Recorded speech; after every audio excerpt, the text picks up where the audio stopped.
Hello, this is Father Rich coming to you from the exercise room on the second floor of Our Lady of Peace Rectory.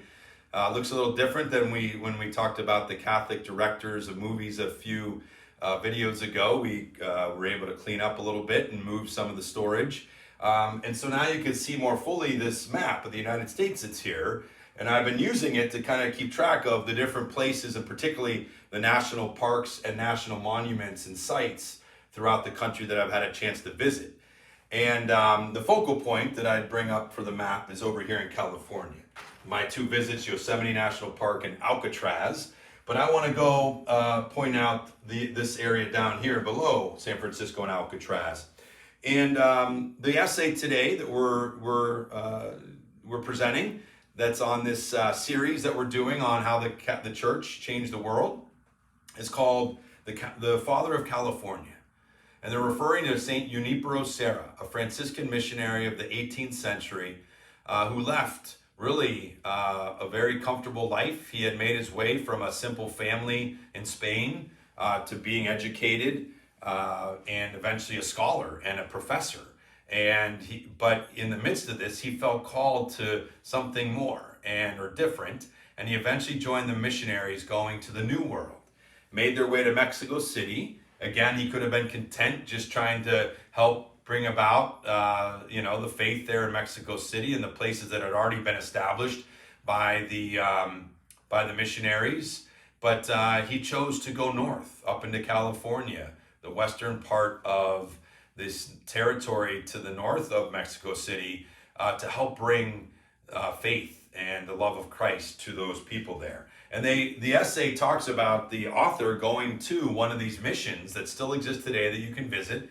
He went to St. Juan Capistrano, and how the beauty of this area and the fruitfulness of the land, the orange trees, the pear trees, the wine, the vineyards and the wine presses, and the things that were available there in this beautiful spot. And really said, did it look that way when Junipero Serra got there? So this is the description that he gives of what he would have found when he did get there. There are no roads, no gardens, no fields of grain, no orchards, no vineyards, no olive groves, no permanent settlements. There are no ranches, no dairies, no stables. Even the dog and the cat have not been domesticated.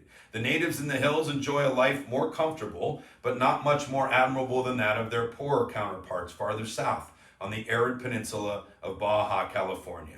Their diet is better than vermin and grasshoppers. They are taller and more robust, less fearful of their neighbors. They live in grass huts, not holes in the ground. So they're obviously comparing the two tribes. They can be friendly, the ones in the north, as children, but also as treacherous. He goes on, the men go stark naked, sometimes hunting deer, but usually indulging in indolence. The women live in drudgery. A wife can be dismissed on a whim, and a man is shamed by his fellows if he shows special tenderness for her feelings.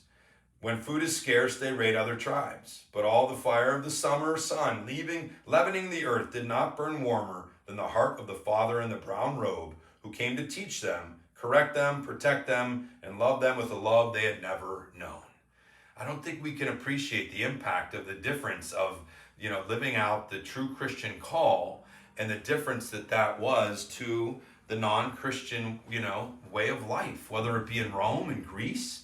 I mean, yes, there were heroic people living out sacrificial love and doing good things. And there certainly were among the Native Americans. But the overall culture and the way of life didn't have the same focus of building community and growing in love that we were supposed to have in our Christian call. Now, has the Christian church always done that perfectly? No. Has it failed at times? Yes. But, to see this is what St. Junipero Serra brought to the now modern day, or California, the western coast of North America in the 1700s. And so to be toppling statues of him like the protesters are now because they see him as a sign of oppression and racism, I think is a complete misrepresentation of who he was and what he was about. He brought new life. He brought stability. He brought a better way of life and a better way of living as a community of love. Yes, with discipline, as they mention in there. One moment they mentioned that was an example of this was that two of the newly baptized natives had gone off and led a raid of the mission. And the local military leader wanted to go hunt him down, kill him, and destroy, the community they were with. But St. Junipero, he intervened, and he said, we have to rule this community with the law of Christ, not with the martial law. And so he said, we need to forgive these people. We need to, we can't just be about vengeance and killing. And so he won the day in that case, and he really, for the most part, while he was living, that was the approach. But that was always the tension. That was always the tension that was there. And certainly the church would blur those lines at times, and that's a concern. But we can't lose sight of what the good things the church did, similar to the science things we've talked about in the past. We focus on these elements of the negativity, but we miss the vast majority of good things and positivity that were done. And I think we have to remember that. And that's obviously a big part of what this series is all about. So St. Junipero would go on to found 9 of these 21 missions. Anywhere from San Diego to Los Angeles to San Francisco. Those were the 3, of course, the big cities we know now. But also St. Juan Capistrano. He had done Carmel. That was his headquarters near Monterey, which was dedicated to St. Charles Borromeo, and others throughout here. And then the 21 would go on to have the names like San Jose and San Bernardino, all those Spanish saint names that we know the cities have out there. And we see the influence even with Sacramento and Santa Cruz. So the impact of the Spanish Catholic faith and church in establishing California and setting those roots that are still there today cannot be overlooked. One other thing they mentioned, when he would go establish a mission, he would put up a cross, he'd put up bells, and then just start ringing them. And then as a way to try to call the people of the area, the natives, to come, to mostly out of curiosity, probably to see what's creating this noise we've never heard, but then to give them an opportunity to tell them why they were there and about the cross. So this call to prayer and call to new life, that the bells still play that role for us in our church communities to this day. And I love when we have a chance to play the bells and hear them ring. So hopefully this can help us appreciate more the impact that the Catholic Church is had in establishing some of the foundations of our country.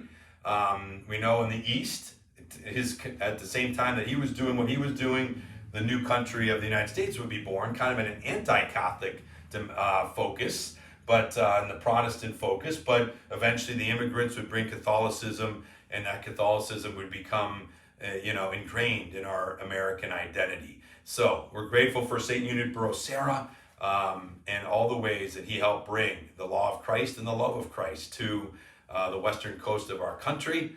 And hopefully we can continue to seek his intercession and let him inspire us in willing to go out into the unknown and be a part of the new evangelization ourselves. Thanks for joining me today. Have a great day. God bless.